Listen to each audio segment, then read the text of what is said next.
Our method to solve this problem is the z-test, or the test for difference in proportions.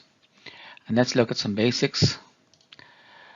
So our question is there any difference between the proportions of group 1 and the proportions for group 2? So our null hypothesis is that the proportions for group 1 is equal to the proportions for group 2. An alternative hypothesis, H1, is that proportions for group 1 is not equal to the proportions for group 2.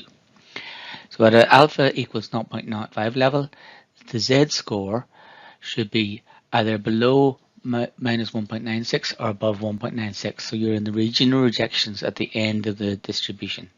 So we're looking for a high or low z-score to reject the null hypothesis.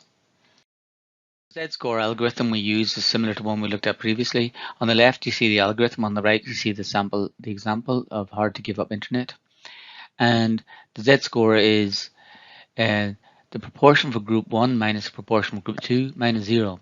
That 0 in the numerator is actually hypothesized difference for the two proportions in the full population. So that's always set to 0. Where we have P1 and P2 is the proportions in the sample data that we have. And then below in the denominator we have the square root of the full sample size proportion multiplied by 1 minus the full sample proportion, multiplied by 1 over n1 plus 1 over n2.